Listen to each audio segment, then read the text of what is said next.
Class 12th and NEET target students, आज आपका new chapter start हो रहा है, चैप्टर नंबर 5। चैप्टर का नेम है principle of inheritance and variation. ये एक डिफ़िकल्ट चैप्टर है। अगर अदर चैप्टर से आप कंपेयर करेंगे तो ये चैप्टर आपका डिफ़िकल्ट होगा, बिकॉज़ यहाँ पे बहुत सारे आपको लॉ पढ़ने हैं, बहुत सारे कॉन्सेप्ट्स पढ़ने हैं, बहुत सारा इसमें आपको डिसऑर्डर मिलेगा, पेडिग्री एनालिसिस मिलेगा, यहाँ पे क्रॉस करा कर आपको बहुत सारे रिजल्ट्स लाने हैं, और साथ ही साथ यहाँ पे थोड़ा बहुत आपको मैथमेटिक्स भी अप्लाई करना होगा। तो ओवरऑल देखेंगे तो ये चैप्टर आपका टफ होगा, ठीक है। अगर बायोटेक से कंपैरिजन करेंगे तो बायोटेक कंपैरेटिवली इजी चैप्टर था आपका, और स्कोरिंग भी था, ठीक है। अगर आप एफर्ट लगाने के अकॉर्डिंग देखेंगे तो यहाँ से क्वेश्चंस कम आते हैं, ठीक है। जब आप आज से 7-8 ईयर्स पहले के आप क्वेश्चंस पेपर देखेंगे तो आपको वहाँ पे जेनेटिक्स से ज़्यादा क्वेश्चंस दिखाई देते थे, बट अभी क्या है, थोड़ा कम हो गया है। थोड़ा मीन्स कि 1 क्वेश्चन शायद कम आ रहा है, 1 और 2 क्वेश्चन यहाँ से कम आ रहे हैं, ठीक है। क्योंकि अभी क्या है कि चैप्टर वाइज जो है मार्क्स डिस्ट्रीब्यूशन जो है ऑलमोस्ट इक्वल हो गया है, ठीक है। जैसे कहीं से 1 क्वेश्चन आ रहा है, कहीं से 2 क्वेश्चन आ रहा है, कहीं से 3 क्वेश्चन आ रहा है, तो उसके अकॉर्डिंग चैप्टर की लेंथ भी है। चैप्टर की लेंथ कहीं पे ज़्यादा है, कहीं पे कम है, तो उसके अकॉर्डिंग डिस्ट्रीब्यूशन हो गया है। तो अब क्या करना है, आपको जेनेटिक्स में पढ़ना है, बट वो वाली बात नहीं जेनेटिक्स में जैसा कि पहले था, ठीक है। तो ये चीज़ ध्यान देना, और इम्पॉर्टेंट चैप्टर है ये चैप्टर, आप स्किप नहीं कर सकते हैं। अगर आपने स्किप किया तो बहुत सारे चैप्टर आगे आपके ख़राब हो जाएंगे, और आगे के जो क्लासेस आपके आने वाले हैं, जो भी आप बायोलॉजी फील्ड में करियर बनाएंगे, हायर स्टडीज़ में जाएंगे, तो वहाँ पे भी आपको प्रॉब्लम फेस करने को मिलेगा। तो ये चैप्टर आपको सीरियसली पढ़ना ही होगा, ठीक है। इसमें कोई भी कैजुअलिटी नहीं चलेगा, इसमें कोई भी लापरवाही नहीं चलेगी इस चैप्टर में। ये चैप्टर इम्पॉर्टेंट है, ठीक है, थोड़ा डिफ़िकल्ट है, बट आपको कोशिश करना है। मैं भी पूरा कोशिश कर रहा हूँ, आप भी पूरा कोशिश करो। और एक और मुझे आपसे शिकायत है, एक कंप्लेन है। कंप्लेन ये है कि आप न्यूमेरिकल क्वेश्चंस नहीं कर रहे हैं, और न्यूमेरिकल क्वेश्चंस नहीं कर रहे हैं तो इसका खामियाजा आपको मिलेगा। एग्ज़ाम जब होगा तो वहाँ पे आप सफ़र करने लगेंगे, और स्पेशली अगर जेनेटिक्स में आपने प्रैक्टिस नहीं किया तो बहुत बुरा हाल होने वाला है, बहुत बुरा हाल होने वाला है। तो आप अच्छे से प्रैक्टिस करना स्टार्ट करिए, जो भी प्रीवियस चैप्टर हैं उनके भी क्वेश्चंस करिए, और जेनेटिक्स में तो आपको जान लगा देना है। अगर जान नहीं लगाया तो फिर फंस जाओगे आप लोग, ठीक है। तो फिलहाल ये मैंने आपको ये सारी इन्फॉर्मेशन इस चैप्टर के बारे में दे दिया।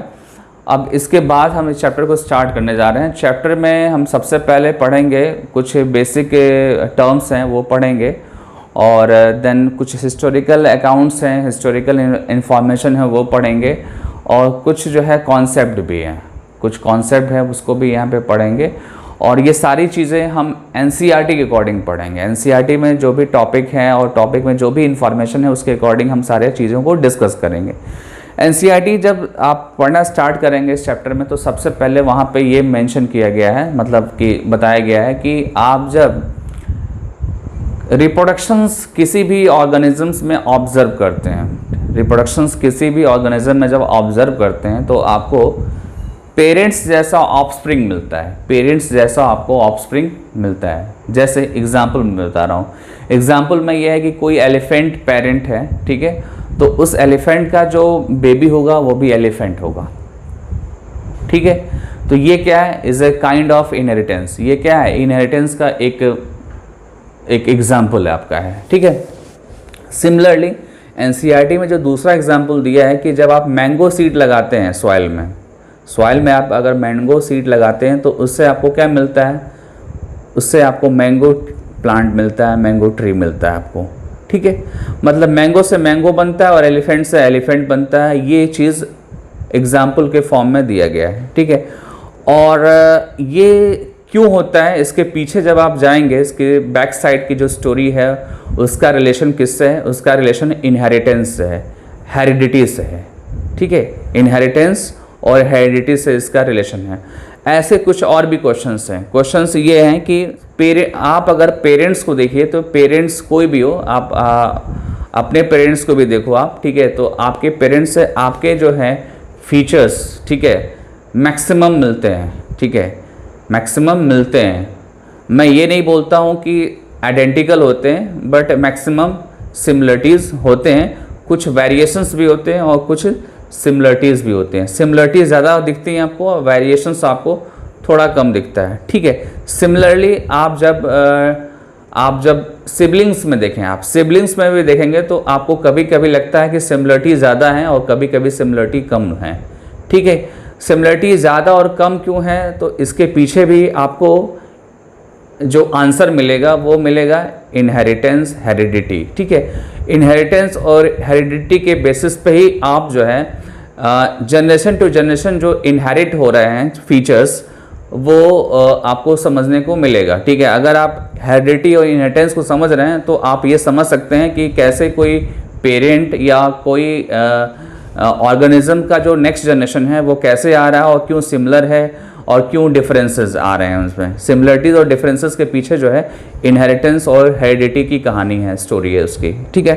तो ओवरऑल कहने का मतलब ये है कि जो भी मैंने एग्जांपल बताया, चाहे वो आप पेरेंट टू ऑफस्प्रिंग की बात करें या आप सिबलिंग की बात करें या मैंगो ट्री की बात करें या एलिफेंट की बात करें, वहाँ पे आपको इनहेरिटेंस और हेरिडिटी कॉन्सेप्ट आपको अप्लाई करना होगा। और आपको मैं बता दूं कि हेरिडिटी, इनहेरिटेंस, ठीक है, ये सब आप कहाँ पे पढ़ते हैं? आप पढ़ते हैं जेनेटिक्स में। आप कहाँ पे पढ़ते हैं इसको? जेनेटिक्स में। और ये सारी इन्फॉर्मेशन मैंने आपको इस वाइट बोर्ड पे मैंने मेंशन कर दी है, आप इसको नोट करते रहेंगे और समझने की कोशिश करेंगे आप। मैंने यहाँ पे लिखा है कि collective study of heredity and variations, ठीक है। ये क्या है एक्चुअली में? ये जेनेटिक्स है। जब आप हेरिडिटी की स्टडी करते हैं, कैरेक्टर्स के ट्रांसफ़र करने की स्टडी करते हैं, कैरेक्टर्स कैसे ट्रांसफ़र होते हैं one generation to next generation, इसकी अगर स्टडी कर रहे हैं, इसकी बेसिस की स्टडी कर रहे हैं, ठीक है, और साथ ही साथ आप वेरिएशंस की स्टडी कर रहे हैं, तो ये सारी चीज़ें जो है बायोलॉजी के एक ब्रांच में आता है जिसको आप क्या बोलते हैं? जेनेटिक्स बोलते हैं। क्या बोलते हैं? Genetics.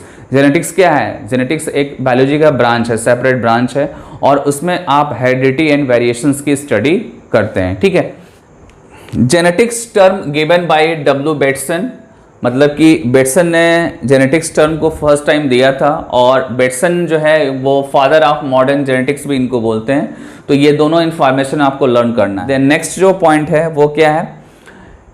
Inheritance and heredity. Inheritance और हेरिडिटी क्या है? एज पर एनसीईआरटी, जब आप एनसीईआरटी को पढ़ेंगे तो आपको मिलेगा कि inheritance is the process by which characters are passed on from parents to progeny or offspring. It is the basis of heredity. That means कि inheritance एक process है, और इस process में क्या होता है कि characters जो है parents से offspring और progeny में transfer होते हैं, और इसका जो basis होता है वो होता है heredity, ठीक है। ये exactly मैंने NCERT की लाइन बताई और आपको भी ऐसे ही learn करना चाहिए। यहाँ पे जो भी मैंने इनहेरिटेंस और हेरिडिटी का डेफिनेशन बताया है ये मैंने एनसीईआरटी से लिया है, और यहाँ पे सिंपली आपको ये समझना है कि पेरेंट्स से अगर ऑफस्प्रिंग में कोई भी कैरेक्टर ट्रांसफ़र हो रहा है तो वो क्या है? उस प्रोसेस को क्या बोलेंगे आप? इनहेरिटेंस बोलेंगे। और ये प्रोसेस जिसके बेसिस पे हो रहा है वो क्या है? हेरिडिटी है, ठीक है। एक और चीज़ है कि जब कैरेक्टर ट्रांसफ़र होते हैं तो 100% कॉपी नहीं होता है, मतलब कि पेरेंट्स और ऑफस्प्रिंग आइडेंटिकल नहीं होते हैं। पेरेंट्स और ऑफस्प्रिंग कभी भी आइडेंटिकल नहीं होते हैं, ठीक है। आइडेंटिकल नहीं होने का मतलब ये है कि कुछ ना कुछ उस वहाँ पे वेरिएशंस मिलेंगे, कुछ ना कुछ आपको वेरिएशंस मिलेंगे। वेरिएशन ज़्यादा और कम हो सकता है, ठीक है। वेरिएशन ज़्यादा और कम हो सकता है। आप वैसे भी अपने सराउंडिंग में अगर आप बहुत सारे लोगों को देखें तो आपको कभी कभी ऐसा देखने को मिलता है कि पेरेंट्स और डॉटर एंड सन में क्या होता है कि सिमिलरिटीज़ कभी ज़्यादा होते हैं और कभी कम होते हैं, ठीक है। इसका मीनिंग ये है कि वेरिएशन में क्या है? डिग्री है, लेवल है। कभी वेरिएशन ज़्यादा होता है और कभी वेरिएशन कम होता है। इसलिए जब आप वेरिएशन डेफिनेशन को पढ़ेंगे तो वेरिएशन क्या है? Variation is the degree by which progeny differ from their parents. मतलब ये एक डिग्री है, ये एक लेवल है, और ये लेवल चेंज हो सकता है। कभी ये 50% हो सकता है, कभी ये 10% हो सकता है, और कभी ये 20% हो सकता है। बट ओवरऑल ये वेरिएशन आपको देखने को मिलेगा पेरेंट्स और ऑफस्प्रिंग में, ठीक है ना। और यही जो वेरिएशन है इसी की वजह से दोनों एक दूसरे से डिफर होते हैं। दैट मीन्स कि पेरेंट्स और ऑफस्प्रिंग डिफर होते हैं, ठीक है। अब हम डिस्कस करेंगे टाइप ऑफ वेरिएशन की। टाइप ऑफ वेरिएशन में आप देखेंगे यहाँ पे बोर्ड में लिखा हुआ है सोमैटिक वेरिएशन और जर्मिनल वेरिएशन। सोमैटिक वेरिएशन जो होते हैं ये नॉन इनहेरिटेबल होते हैं, नॉन इनहेरिटेबल होते हैं। दैट मीन्स कि इस टाइप का अगर वेरिएशन कहीं पे होता है, इस टाइप का वेरिएशन अगर होता है तो वो नेक्स्ट जनरेशन में ट्रांसफ़र नहीं होगा, क्योंकि ये जो वेरिएशन है ये सोमैटिक सेल्स में ओनली होंगे, ये जर्मिनल सेल्स में नहीं होंगे। और जर्मिनल सेल्स वो सेल होते हैं जो नेक्स्ट प्रोजनी के लिए रिस्पॉन्सिबल होते हैं, नेक्स्ट जो प्रोजनी या ऑफस्प्रिंग जो आने वाला है उसके लिए जर्मिनल सेल रिस्पॉन्सिबल होते हैं। और जर्मिनल सेल्स में जब वेरिएशंस होता है तो उसको आप क्या बोलते हैं, जर्मिनल वेरिएशन बोलते हैं। और ये इनहेरिटेबल होते हैं। ये कैसे होंगे, इनहेरिटेबल होंगे। और जब आप जर्मिनल वेरिएशन का क्लासिफिकेशन करेंगे तो यहाँ आपको दो कैटेगरी मिलेगी, एक आपको मिलेगा कंटिन्यूअस और दूसरा मिलेगा डिसकंटिन्यूअस। ठीक है, पहले हम कंटिन्यूअस डिस्कस कर लेते हैं। कंटिन्यूअस में मैं आपको बता दूं कि यहाँ पे एक्चुअली आपको डिस्कस क्या करना है, यहाँ पे डिस्कस करना है सेक्सुअल रिप्रोडक्शन। और सेक्सुअल रिप्रोडक्शंस में आपको पता है कि गेमिट्स की रिक्वायरमेंट्स होती है, गेमिट्स की रिक्वायरमेंट्स होती है। यहाँ पे आप लिख सकते हैं कि डिसकंटिन्यूअस जो वेरिएशन होगा वो कब होगा, जब आप सेक्सुअल रिप्रोडक्शंस को ऑब्जर्व करेंगे। सेक्सुअल रिप्रोडक्शन को जब आप ऑब्जर्व करेंगे तो वहाँ आपको क्या मिलता है, गेमेट्स मिलते हैं, गेमेट का वहाँ फॉर्मेशन होता है। और गेमेट का फॉर्मेशन जब होता है तो आपको पता है कि गेमेट हैप्लॉइड होते हैं। और हैप्लॉइड गेमेट्स या कोई भी हैप्लॉइड सेल बनता है, ठीक है, तो वो किस प्रोसेस के थ्रू बनता है, मियोसिस प्रोसेस के थ्रू बनता है। एक चीज़ ध्यान देना है आपको कि डिप्लॉयड से हैप्लॉइड बन रहा है तो मियोसिस रिस्पॉन्सिबल होगा। अगर डिप्लॉयड से डिप्लॉयड या हैप्लॉइड से हैप्लॉइड बन रहा है तो वहाँ पे माइटोसिस रिस्पॉन्सिबल होगा। ठीक है, ये चीज़ ध्यान देना है कि डिप्लॉयड से अगर हैप्लॉइड बन रहा है तो मियोसिस होगा। और जब मियोसिस होता है तो आपको अच्छे से पता है, मैंने आपको मियोसिस में मियोसिस फर्स्ट और मियोसिस फर्स्ट में प्रोफेज फर्स्ट और प्रोफेज फर्स्ट में पैचेटिन स्टेज। पैचेटिन स्टेज में क्या होता है, क्रॉसिंग ओवर होता है। क्रॉसिंग ओवर को आप क्या बोलते हैं, रिकॉम्बिनेशन बोलते हैं। क्या बोलते हैं, रिकॉम्बिनेशन बोलते हैं। और रिकॉम्बिनेशन ही एक ऐसा वेरिएशन है जिससे आपको वेरिएशंस में कंटिन्यूटी दिखती है, आपको वेरिएशंस में कंटिन्यूटी दिखती है, क्योंकि ये जो है आपको जो है इस टाइप का वेरिएशन जो है वो ट्रांसफ़र होता हुआ आपको मिलेगा और कंटिन्यूअस मैनर में मिलेगा। ठीक है, जबकि वेयर एज डिसकंटिन्यूअस वेरिएशन में ऐसा नहीं है। डिसकंटिन्यूअस वेरिएशन में ऐसा होता है कि कभी कभी ये 2-3 जनरेशन गैप कर जाता है, देन फीचर्स एक्सप्रेस होते हैं। ठीक है, कभी कभी 5-10 जनरेशन भी गैप हो जाते हैं और देन फीचर्स एक्सप्रेस करते हैं ऑफस्प्रिंग में। ठीक है, इसलिए इसको क्या बोलते हैं, इसको हम डिसकंटिन्यूअस वेरिएशन बोलते हैं। और आप लर्न कर लो कि डिसकंटिन्यूअस वेरिएशन कहाँ पे आपको मिलेगा, आपको म्यूटेशन में मिलेगा। ठीक है, म्यूटेशन क्या है, एक प्रोसेस है। और ये आप म्यूटेशन कहाँ पे पढ़ते हैं, जब आपको मोल बायोलॉजी, जब आप मॉलिकुलर बायोलॉजी पढ़ते हैं तो वहाँ पे आपको म्यूटेशन डिटेल बताया जाता है। और इस चैप्टर में भी आपको म्यूटेशन बताया जाएगा। ठीक है, यहाँ पे म्यूटेशन का थोड़ा लेवल दूसरा है और मॉलिकुलर बेसिस ऑफ इंटरेस्ट में म्यूटेशन का लेवल थोड़ा दूसरा है। ठीक है, कॉन्सेप्ट दोनों का सेम है बट लेवल डिस्कशन का क्या है वो डिफरेंट है। ठीक है, तो ये मैंने वेरिएशन डिस्कस कर लिया। अभी तक मैंने जो टॉपिक डिस्कस किया उसमें इनहेरिटेंस डिस्कस किया, मैंने हेरिडिटी डिस्कस किया, मैंने वेरिएशन डिस्कस किया। अब हम डिस्कस करेंगे इनहेरिटेंस की टाइप को लेकर। ठीक है, और एक्चुअली ये इनहेरिटेंस की टाइप नहीं बोलेंगे, आप इसको ये बोल सकते हैं कि जैसे जैसे इनहेरिटेंस में स्टडी हुई तो इनहेरिटेंस का जो कॉन्सेप्ट था वो चेंज हुआ। ठीक है, टाइम टू टाइम बहुत सारे साइंटिस्ट ने इनहेरिटेंस की स्टडी की और इनहेरिटेंस में क्लासिफिकेशन कर दिया। इनहेरिटेंस में क्लासिफिकेशन कर दिया। इनहेरिटेंस जो है एक ब्लेंडिंग भी हो सकता है, एक नॉन ब्लेंडिंग भी हो सकता है। ठीक है, थोड़ा सा इस टॉपिक को ऐसे समझते हैं। आप एक बार कंसिडर करिए कि मेंडल ने जो इनहेरिटेंस दिया, ठीक है, क्या उसके पहले इनहेरिटेंस के बारे में किसी ने पहले भी बताया? ऑफ कोर्स बताया गया था। मेंडल्स के पहले भी इनहेरिटेंस टर्म को डिस्कस किया गया था और वहाँ पे भी इनहेरिटेंस के बारे में बहुत सारी इन्फॉर्मेशन दी गई थी। और मेंडल के बाद भी दिया गया था इनहेरिटेंस के बारे में बहुत सारा कॉन्सेप्ट। ठीक है, तो कहने का मतलब कि प्री मेंडेलियन और पोस्ट मेंडेलियन, ठीक है, और साथ ही साथ मेंडेलियन, ठीक है, ये सब जब आप एक्सप्लेन करते हैं तो इनहेरिटेंस के अलग अलग मीनिंग निकलते हैं, इनहेरिटेंस के अलग अलग मीनिंग निकलते हैं। ठीक है, अगर आप मेंडल्स के इनहेरिटेंस लॉ की स्टडी करें तो वहाँ पे इनहेरिटेंस जो होता है वो नॉन ब्लेंडिंग टाइप का होता है। कैसा होगा? नॉन ब्लेंडिंग, मतलब कि यहाँ पे एवरेज वाले रिजल्ट्स नहीं मिलेंगे। ठीक है, यहाँ पे या तो माइनर रिजल्ट मिलेगा या तो मेजर रिजल्ट मिलेगा। ठीक है, जो पॉसिबल कहाँ पे है? नॉन ब्लेंडिंग में पॉसिबल है। ठीक है, और जब आप ये कहेंगे कि इनहेरिटेंस ब्लेंडिंग वाला है तो वहाँ पे आपको बताना हुआ कि जो इनहेरिटेंस में रिजल्ट मिलेगा वो एवरेज वाला भी मिलेगा, माइनर वाला भी मिलेगा और मेजर वाला भी मिलेगा।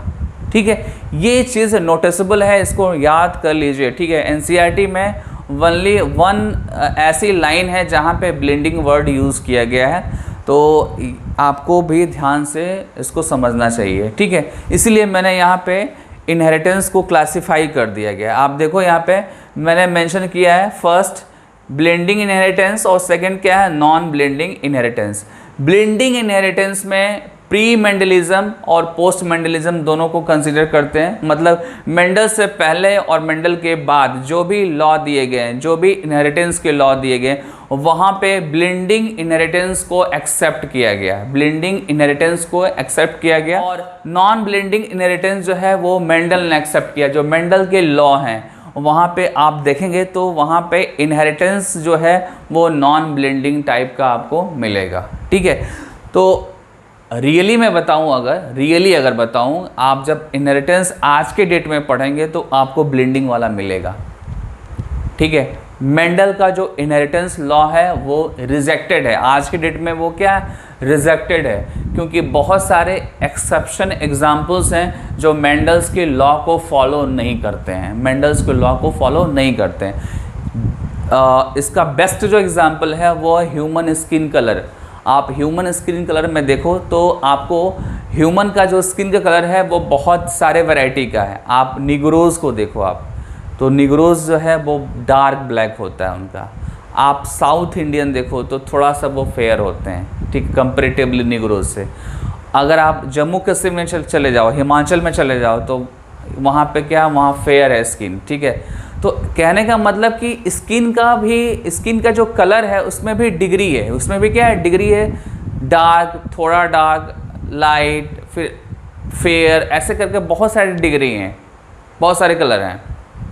ठीक है, तो जब ऐसे एग्जाम्पल्स को आप कंसीडर करेंगे तो वहाँ पे आपको कौन सा इनहेरिटेंस आपको दिखेगा? वहाँ पे आपको ब्लेंडिंग इनहेरिटेंस मिलेगा, क्योंकि वहाँ पे एवरेज वाले भी रिजल्ट हैं, वहाँ पे माइनर वाले भी रिजल्ट हैं, वहाँ मेजर वाले भी रिजल्ट हैं। माइनर का मतलब कि रेसेसिव और मेजर का मतलब डोमिनेंट। ठीक है, माइनर का मतलब रेसेसिव और मेजर का मतलब डोमिनेंट। तो ये चीज़ आपको ध्यान देना होगा।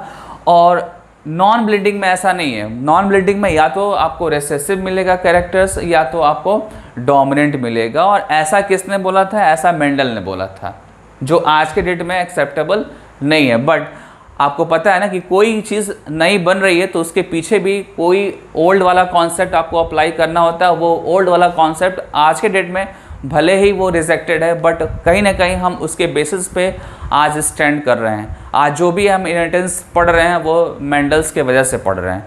मेंडल्स ने अगर इनहेरिटेंस के बारे में नहीं कुछ लिखा होता तो हम शायद अभी बहुत पीछे होते हैं बायोलॉजी में।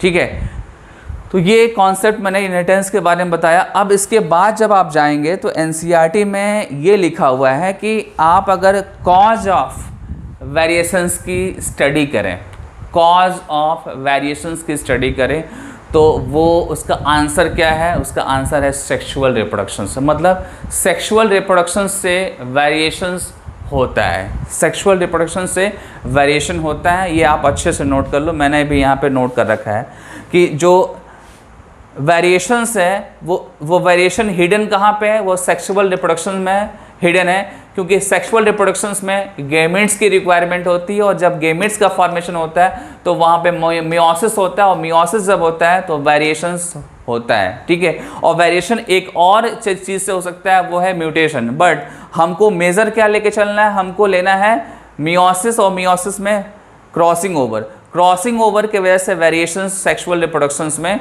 होते हैं। जब आप सेक्सुअल रिप्रोडक्शंस की बात करेंगे तो वहाँ पे कंटिन्यूस वेरिएशन एक्सेप्टेबल है, ठीक है, ये यहाँ पे अप्लाई नहीं कर सकते हैं आप, ठीक है। और इस चीज़ को जो है, इस पूरे कॉन्सेप्ट को कौन जानता था? ह्यूमन जानते थे, वो भी कब? 8000 to 1000 BC। आपको पता है ना, BC का मतलब ये होता है बिफोर क्राइस्ट, ठीक है। बिफोर क्राइस्ट मतलब कि जब आप टाइम ड्यूरेशन जब आप स्टडी करेंगे BC में, तो ये हायर से लोअर की तरफ जाएगा। आप देखो यहाँ पे 8000 to 1000 BC है, ठीक है। तो ये चीज़ आपको एज इट इज़ लर्न करना है, इसमें कुछ दिमाग नहीं लगाना है। बट आप सोचिए कि इतने टाइम पहले ह्यूमन को ये आइडिया था, इतने टाइम पहले ह्यूमन को ये आइडिया था कि सेक्सुअल रिप्रोडक्शंस में ही वेरिएशन हिडन है, सेक्सुअल रिप्रोडक्शन में वेरिएशन हिडन है। और ये चीज़ पता होने से क्या हुआ कि ह्यूमन ने क्या किया, इस कॉन्सेप्ट को बहुत सारे प्लांट्स और एनिमल्स में अप्लाई किया, बहुत सारे प्लांट्स और एनिमल में इस कॉन्सेप्ट को अप्लाई किया, बहुत सारे क्रॉस कराए, बहुत सारे क्रॉस कराएं, और क्रॉस कराए के बहुत सारे रिजल्ट्स नए नए मिले। जिसमें एक एग्जाम्पल आपका है, फेमस एग्जाम्पल है एनसीईआरटी में, वो क्या है? साहिवाल काऊ। साहिवाल काऊ एक न्यू वैरायटी है, और ये न्यू वैरायटी कैसे डेवलप हुई है? वाइल्ड काऊ से। वाइल्ड काउज जो है क्रॉस कराया गया, उससे क्या बना? साहिवाल काऊ बना। और ये पंजाब का एक वैरायटी है, ठीक, पंजाब में आपको ज़्यादा मिलेगा। और एक इन्फॉर्मेशन और है एनसीईआरटी में, वो ये है कि जब ये हम मैन मेड जो क्रॉस होता है, आर्टिफिशियल जो क्रॉस होता है, चाहे वो प्लांट में हो या एनिमल में हो, उसमें एनसीईआरटी में 2 मेथड मेंशन किए हुए हैं। एक आपका क्या है? आर्टिफिशियल सिलेक्शन और डोमेस्टिकेशन। जब आप एनसीईआरटी पढ़ेंगे तो एनसीईआरटी में आपको मेथड के नेम आपको मिलेंगे। इंट्रोडक्शन जब आप पढ़ेंगे, ठीक है, एनसीईआरटी में, तो वहाँ पे आर्टिफिशियल सिलेक्शन और डोमेस्टिकेशन, ये 2 टर्म मिलेंगे। और दोनों टर्म ये आपको पहले भी मिले हैं जब आप एनिमल ब्रीडिंग पढ़ रहे थे, ठीक है। एनिमल ब्रीडिंग में आप ये दोनों टर्म ऑलरेडी पढ़ चुके हैं। और ये एक्चुअली में क्या है? मेथड है। और इस मेथड से आप आर्टिफिशियली जो है वो क्रॉस कराते हैं एनिमल्स में, ठीक है ना। अगर आप एनिमल की बात करते हैं तो आप एनिमल ब्रीडिंग वर्ड यूज़ करेंगे, और जब प्लांट की बात करेंगे तो प्लांट ब्रीडिंग वर्ड यूज़ करेंगे, ठीक है।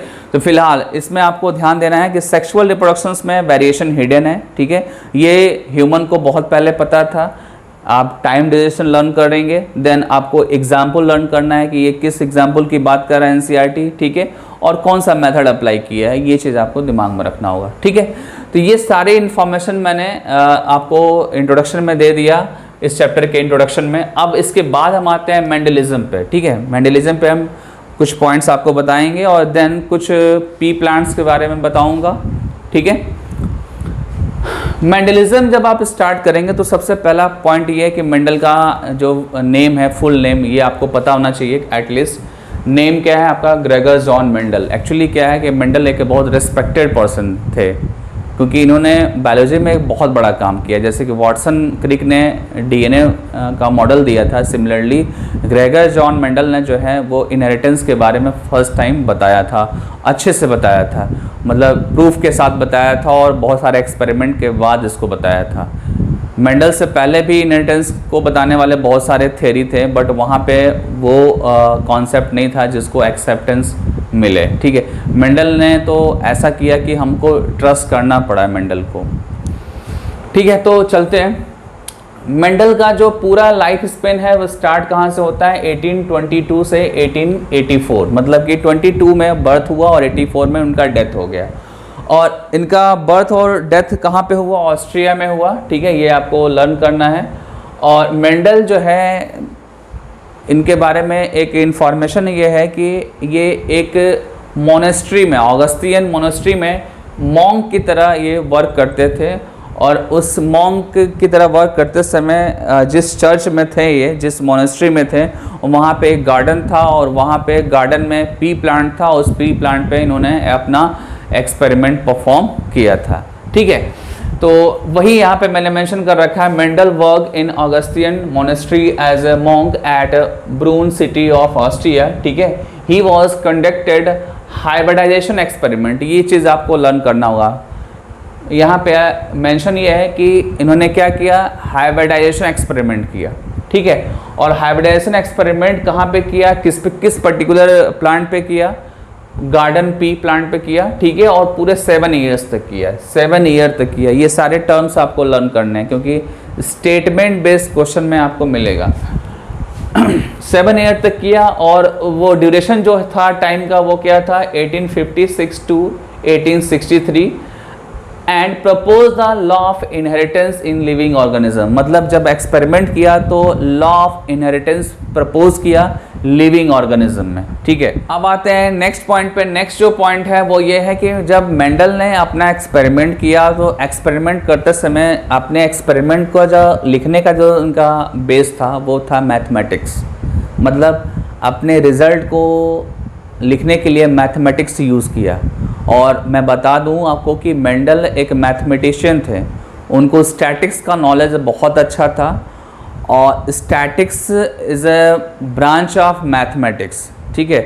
तो पूरा का पूरा मैथमेटिक्स और स्टैटिक्स अप्लाई किया अपने रिजल्ट्स को लिखने में, अपने ऑब्जर्वेशन को लिखने में। जो भी ऑब्जर्व किया अपने एक्सपेरिमेंट में उस ऑब्जर्वेशन में मैथमेटिक्स अप्लाई किया, उसके रिजल्ट्स में मैथमेटिक्स अप्लाई किया और एक शानदार और टफ रिजल्ट बनाया, जिसको मैं बताऊं कि जिसको कोई भी उस टाइम पे पढ़ने और समझने वाला नहीं था। क्योंकि आपको पता है कि जो बायोलॉजी स्ट्रीम के लोग होते हैं, बायोलॉजी स्ट्रीम के जो लोग होते हैं, मतलब कि इस बायोलॉजी फील्ड में जो साइंटिस्ट हैं, स्टूडेंट हैं, उनको मैथमेटिक्स नहीं आती है, कम आती है मैथमेटिक्स, ठीक है। और जिसके वजह से क्या हुआ उस टाइम पे क्या हुआ कि काफ़ी टाइम तक ऑलमोस्ट 3 डिकेड्स जो है इनके एक्सपेरिमेंट के रिजल्ट को इग्नोर किया गया, अवॉइड किया गया। क्योंकि मेंडल ने मैथमेटिक्स और स्टैटिक्स कुछ ज़्यादा ही अप्लाई कर दिया था, तो किसी को ये चीज़ समझ में नहीं आ रहा था। सो दैट हुआ क्या कि मेंडल के पूरे एक्सपेरिमेंट को साइड में कर दिया गया, ठीक है। पूरा उनका जो पेपर था, रिसर्च पेपर, उनका जो ऑब्जर्वेशन साइड में कर दिया गया, इसलिए क्योंकि बाकी को मैथमेटिक्स और स्टैटिक्स नहीं आती थी। एक और पॉइंट है, वो पॉइंट ये है कि उस पर्टिकुलर टाइम पीरियड में जिस टाइम ये मेंडल का एक्सपेरिमेंट हुआ या जब रिजल्ट दिया, उस टाइम पे पूरी दुनिया ऑर्गेनिक इवोल्यूशन पे वर्क कर रही थी। मतलब जो भी बायोलॉजी से रिलेटेड जो भी साइंटिस्ट थे वो ऑर्गेनिक इवोल्यूशन पे वर्क कर रहे थे, तो उनका पूरा माइंडसेट जो था वो ऑर्गेनिक इवोल्यूशन पे था। और ये भी एक रीज़न है जिसके वजह से मेंडल को उस टाइम पे इम्पोर्टेंस नहीं मिला, ठीक है। तो ये कुछ पॉइंट हो गए। अब आते हैं नेक्स्ट पॉइंट पे। नेक्स्ट जो पॉइंट है वो भी इम्पॉर्टेंट है, वो ये है कि मेंडल ने जो एक्सपेरिमेंट किया वो लार्ज सैंपल साइज पे किया। मतलब कि बहुत सारे प्लांट्स, जो पी प्लांट थे उनके बहुत सारे प्लांट्स लिए, ठीक है, और लेके उस पर एक्सपेरिमेंट किया और देन उसका ऑब्जर्वेशन किया और देन उसके बाद रिजल्ट को मेंशन किया, ठीक है। ऐसा नहीं कि 2 प्लांट लिया और 2 में क्रॉस करके देख लिया, ठीक है, ऐसा नहीं था। उन्होंने क्या किया कि पूरे गार्डन में जितने भी पी प्लांट्स हैं उनके बहुत सारे जनरेशन्स की स्टडी की, बहुत सारे जनरेशन की स्टडी की और देन अपने रिजल्ट्स को मेंशन किया। वही एनसीईआरटी में मेंशन है। एनसीईआरटी ने मेंशन किया है कि his experiment had a large sample size which gave greater credibility to the data that he collected, ठीक है। तो ये लाइन आपको ध्यान देना होगा। इसमें मेन जो लाइन है, मेन जो पॉइंट है वो है लार्ज सैंपल साइज, ठीक है।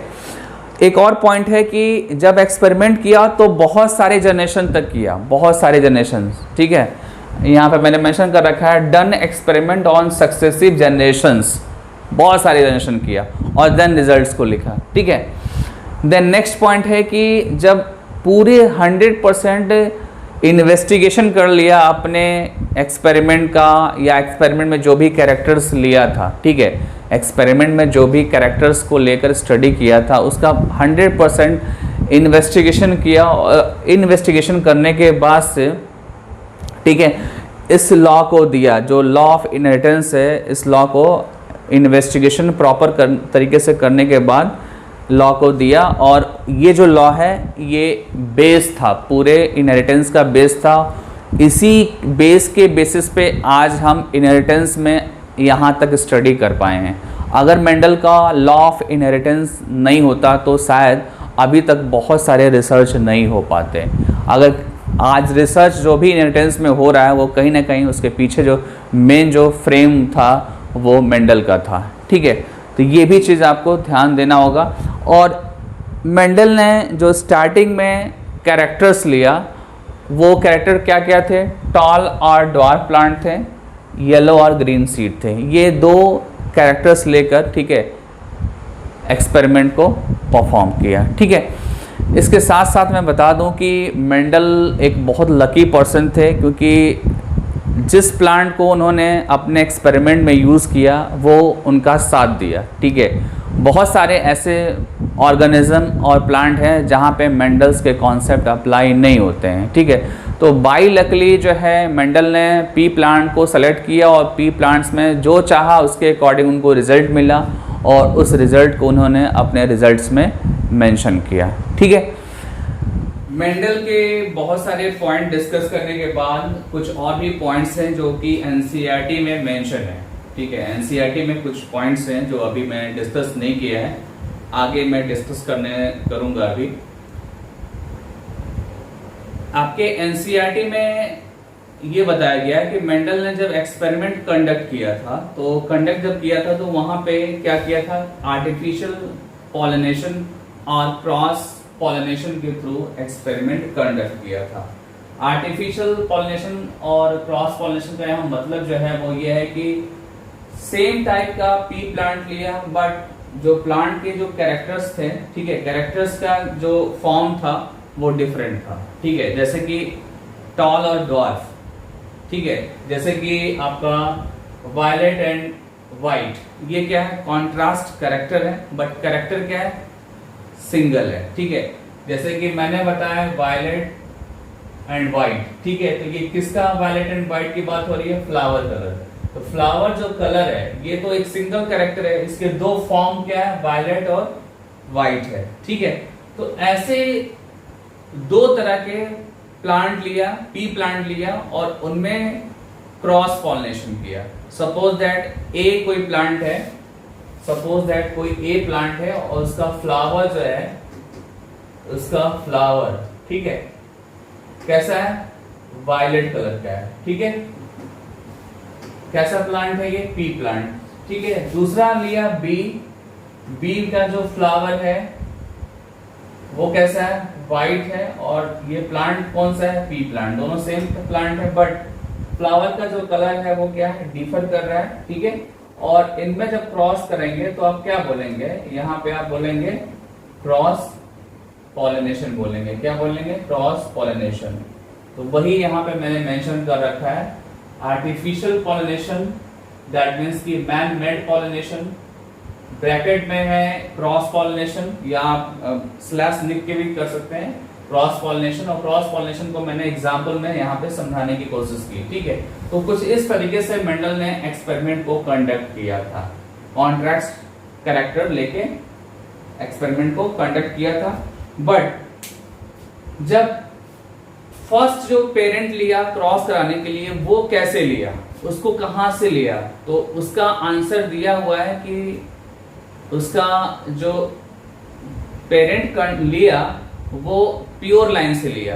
कैसे लिया, प्योर लाइन से। जैसे कि वायलेट, एग्जाम्पल ले रहा हूं मैं, वायलेट फ्लावर वाले जो पी प्लांट थे, इनके बहुत सारे जनरेशंस में सेल्फ पॉलिनेशन कराया। क्या कराया, सेल्फ पॉलिनेशन कराया। सेल्फ पॉलिनेशन मतलब कि होमोजाइगोसिटी को मेंटेन किया। ठीक है, मतलब कि वायलेट फ्लावर वाले को बार बार कई जनरेशन, मेनी जनरेशन तक क्या किया, क्रॉस कराया, और देन क्रॉस कराने के बाद इस एक्सपेरिमेंट में लिया। ठीक है, सिमिलरली यहाँ पे भी जब आप डिस्कस करेंगे तो यहाँ पे जो व्हाइट फ्लावर लिया गया है पी प्लांट का, या पी प्लांट जो व्हाइट फ्लावर वाला है, ये जो लिया गया है, इसके भी बहुत सारे जनरेशन एक्सपेरिमेंट में परफॉर्म किए गए होंगे। और एक्सपेरिमेंट में किया क्या गया होगा, व्हाइट फ्लावर वाले पी प्लांट्स का सेल्फ पॉलिनेशन किया गया होगा। और जब बार बार सेल्फ पॉलिनेशन कराएंगे तो आपको लास्ट में क्या मिलेगा, आपको 100% प्योर व्हाइट फ्लावर वाला पी प्लांट मिलेगा, जैसा कि यहाँ पे मिला था। यहाँ पे वायलेट फ्लावर वाला पी प्लांट्स मिला क्योंकि यहाँ बार बार आपने क्या किया, सेल्फ पॉलिनेशन कराया, यहाँ भी सेल्फ पॉलिनेशन कराया और कराने के बाद से एक आपने लिया वायलेट और एक ले लिया व्हाइट और दोनों के बीच क्रॉस पॉलिनेशन करा दिया। ठीक है, दोनों के बीच क्रॉस पॉलिनेशन कराया। तो ये थोड़ा एनसीईआरटी में डिफिकल्ट तरीके से मेंशन है, आप इसको समझ के नोट बनाएंगे, अपना जो भी नोट्स बना रहे हैं आप उसको समझ के बनाएंगे। ठीक है, इसमें सिंपली आपको ये बताना है कि जो भी आपने पेरेंट यहाँ पे लिया, ये पेरेंट आपने कैसे बनाया, तो आप बोलेंगे कि सेल्फ पॉलिनेशन से बनाया, बहुत बार मेनी टाइम्स सेल्फ पॉलिनेशन किया और देन वहां से वायलेट कलर वाले फ्लावर जो हैं उनके पी प्लांट्स लिया और यहाँ पे वाइट फ्लावर वाले पी प्लांट्स लिया और दोनों के बीच क्रॉस पॉलिनेशन कराया। ठीक है, ऐसे ही आप सारे कैरेक्टर्स पे स्टडी करेंगे। ठीक है, ऐसे ही जो है सारे कैरेक्टर्स पे स्टडी करेंगे। जैसे कि आप स्टेम हाइट को लेकर करेंगे तो यहाँ पे एक टॉल ले लेंगे, एक डॉर्फ ले लेंगे। ठीक है, देन आप फ्लावर कलर आपने कर ही लिया, देन फ्लावर पोजीशन के बेसिस पे आप क्रॉस करा सकते हैं, आप पॉड शेप के बेसिस पे क्रॉस करा सकते हैं, आप पॉड कलर के बेसिस पे क्रॉस करा सकते हैं, आप सीड शेप के बेसिस पे क्रॉस करा सकते हैं, सीड कलर के बेसिस पे भी क्रॉस करा सकते हैं। ऐसे जब क्रॉस कराएंगे, ठीक है, मतलब कि क्रॉस पॉलिनेशन जब कराएंगे यहाँ पे, तो आपको करना क्या होगा, यहाँ पे जो पेरेंट जो भी लेंगे वो पेरेंट आपको बताना है कि वो उनका प्योर लाइन मेंटेन किया गया। प्योर लाइन जब भी मेंटेन करते हैं तो ध्यान देना होगा कि वहां पे आप सेल्फ पॉलिनेशन कराएंगे। क्या कराएंगे आप? सेल्फ पॉलिनेशन और होमोजाइगोसिटी मेंटेन करेंगे। जब भी आप प्योर लाइन की बात करेंगे तो वहां आपको बताना होगा कि आप एक ही टाइप के प्लांट का या एक ही कैरेक्टर के प्लांट का आप क्या करेंगे, बार बार क्रॉस कराएंगे, तो उसको क्या बोलेंगे, सेल्फ पॉलिनेशन बोलेंगे। और उसी सेल्फ पॉलिनेशन को आप continuously generation to generation maintain कर रहे हैं तो उसको आप क्या बोलेंगे, प्योर लाइन बोलेंगे। क्या बोलेंगे? Pure line. उस प्योर लाइन से आप ये पेरेंट्स लेकर और फिर उनका क्रॉस करा रहे हैं। ठीक है, तो अगर आप ऐसे काउंट करेंगे तो टोटल जो प्योर लाइन होगा वो कितने होंगे, 1 2 3 4 5 6 7 8 9 10 11 12 13 14 जो है प्योर लाइन आपको कैरेक्टर्स के अकॉर्डिंग आपको मेंटेन करना होगा और वहां से आप प्लांट को लेंगे, देन क्रॉस पॉलिनेशन कराएंगे। ये एनसीईआरटी ने मेंशन किया है। ठीक है, तो ये एक इंपॉर्टेंट लाइन थी जो मैंने आपको बताया और ये अभी आप मेंडल के बेसिक इंफॉर्मेशन में ही है। अभी ऐसा नहीं है कि मैंने कोई लॉ बता दिया या लॉ से रिलेटेड कुछ कॉन्सेप्ट बता दिया, ऐसा कुछ नहीं बताया। अभी हम बेसिक इंफॉर्मेशन में है कि मेंडल ने कैसे एक्सपेरिमेंट को कंडक्ट कराया, कैसे सैंपल को लिया, किसके बीच में क्रॉस कराया, अभी ये सारी बातें हो रही हैं। ठीक है, नेक्स्ट जो पॉइंट है वो ये है कि पी प्लांट लिया मेंडल ने, तो पी प्लांट में क्या खास बातें थी। ठीक है, और वैसे मैं बता दूं कि पी प्लांट्स में बहुत सारे फीचर्स थे। ठीक है, जिसके वजह से मेंडल को सक्सेस मिला और ये जो फीचर का डिस्कशन है मैं नेक्स्ट लेक्चर में डिस्कस करूंगा। जो आने वाला लेक्चर है आपका वहां पे मैं इसको डिस्कस करूंगा। अभी मैं डिस्कस करने जा रहा हूं कि पी प्लांट्स में टोटल कितने कैरेक्टर्स थे, इनको डिस्कस करने जा रहा हूं। और एनसीईआरटी में इसका एक टेबल बना हुआ है, उस टेबल को आप डायरेक्टली लर्न कर लेंगे। ठीक है, आपके सामने वही टेबल यहाँ पे भी बना हुआ है। यहाँ पे आपने देखा कि कैरेक्टर्स कितने हैं, यहाँ पे कैरेक्टर्स 7 है, 1 2 3 4 5 6 7 और 7 कैरेक्टर्स के यहाँ पे दो फॉर्म है, tall dwarf, violet white, axial terminal, inflated, constricted, green, yellow, round, wrinkled, yellow, green. ये इसके फॉर्म है। ठीक है, कैरेक्टर्स के ये फॉर्म है। ठीक है, और वो भी कॉन्ट्रास्टिंग फॉर्म है। कैसे है? ये कॉन्ट्रास्टिंग फॉर्म है, तो ये आपको लर्न करना पड़ेगा, ये चीज ध्यान देना होगा। एक और पॉइंट है कि कैरेक्टर्स का मतलब जो होता है वो ट्रेट होता है। कैरेक्टर का मीनिंग जो दूसरा जो वर्ड है कैरेक्टर का वो क्या है, ट्रेट है। तो इसमें आपको कभी भी कंफ्यूज नहीं होना है। कैरेक्टर का मतलब ट्रेट आपको मेंशन कर सकते हैं। आप अगर कहीं पे लिख रहे हैं बोर्ड के एग्जाम में तो आप ट्रेट वर्ड यूज कर सकते हैं इजीली। ट्रेट का मतलब है कैरेक्टर्स। ठीक है, दूसरा पॉइंट ये है कि इस टेबल पे बहुत सारे क्वेश्चंस आए हुए हैं। ठीक है, इस टेबल पे बहुत सारे क्वेश्चंस आए, जैसे कि एक मैंने अभी हाल ही में एक स्टूडेंट ने मेरे से क्वेश्चन पूछा कि सर सीड के जो सीड से रिलेटेड कैरेक्टर्स हैं, जो सीड से रिलेटेड जो कैरेक्टर्स है वो कितने हैं, तो आंसर है 2। आप देखो यहाँ पे seed shape, seed colour. Similarly अगर आपसे कोई पूछे कि पॉड से रिलेटेड कितने कैरेक्टर्स हैं तो आप बोलेंगे 2। कौन कौन से? Pod shape, pod colour. ठीक है, सिमिलरली फ्लावर्स में भी जब आप कैरेक्टर्स देखेंगे तो फ्लावर कलर एक सेपरेट कैरेक्टर है और फ्लावर पोजीशन एक सेपरेट कैरेक्टर्स है। तो ये चीज ध्यान देना है कि कैरेक्टर्स क्या क्या लिया और किस पर्टिकुलर पार्ट का कितने नंबर ऑफ कैरेक्टर्स हैं। जैसे कि स्टेम से ओनली 1 है, फ्लावर से 2 है, पॉड से 2 है और सीड से 2 है। ठीक है, और साथ ही साथ आपको यहाँ पे जब कलर वाली बात होगी, कलर वाली बात, तो वहां पे भी आपको ध्यान देना होगा। जैसे फ्लावर कलर में ये 2 ऑप्शन है, ठीक है, और जब आप पॉड कलर की बात करेंगे तो ये 2 ऑप्शन है। ठीक है, सीड कलर की बात करेंगे तो ये 2 ऑप्शन है। तो दोनों में डिफरेंस आप देख रहे होंगे बड़े आराम से। ठीक है, यहाँ तो क्लियर दिख रहा है आपको डिफरेंस और यहाँ पे भी डिफरेंस दिख रहा है आपको। यहाँ पे आप देख लो पॉड कलर कैसा होता है, ग्रीन और येलो होता है, और सीड कलर क्या होता है, येलो और ग्रीन होता है। यहाँ पे ये डोमिनेंट है, ये रिसेसिव है, यहाँ पे ये डोमिनेंट है और ये रिसेसिव है, ये भी ध्यान देना है। ठीक है, डोमिनेंट पहले मैंने मेंशन कर रखा है। तो पॉड कलर में ग्रीन डोमिनेंट है और येलो क्या है, रिसेसिव है। सीड कलर में येलो डोमिनेंट है और ग्रीन रिसेसिव है। ठीक है, ये चीज ध्यान देना होगा। सिमिलरली जब फ्लावर कलर की बात होगी तो ये वायलेट क्या है, डोमिनेंट है, और व्हाइट क्या है, रिसेसिव है।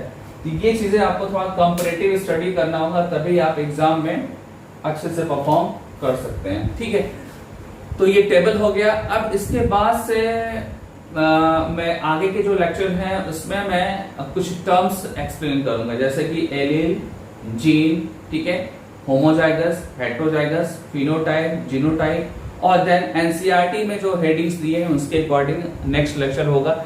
नेक्स्ट जो लेक्चर होगा inheritance of one gene, then आपका होगा law of dominance, law of segregation, law of independent assortment, inheritance of 2 genes. ये सारे हेडिंग्स आपके आगे आने वाले लेक्चर्स में होंगे। ठीक है, और जो आपका पी प्लांट से रिलेटेड जो एक हेडिंग है जो बहुत फेमस है, आपके बोर्ड एग्जाम में आता है कि मेंडल ने पी प्लांट को क्यों सेलेक्ट किया, क्या क्या फीचर्स थे पी प्लांट्स में, तो ये भी मैं नेक्स्ट लेक्चर में डिस्कस करूंगा। ठीक है, तब तक वेट करिए और प्लीज एमसीक्यू क्वेश्चंस को सॉल्व करिए। एमसीक्यू क्वेश्चन सॉल्व करना जरूरी है, जरूरी है, जरूरी है। और वीडियो लेक्चर्स को भी देखो।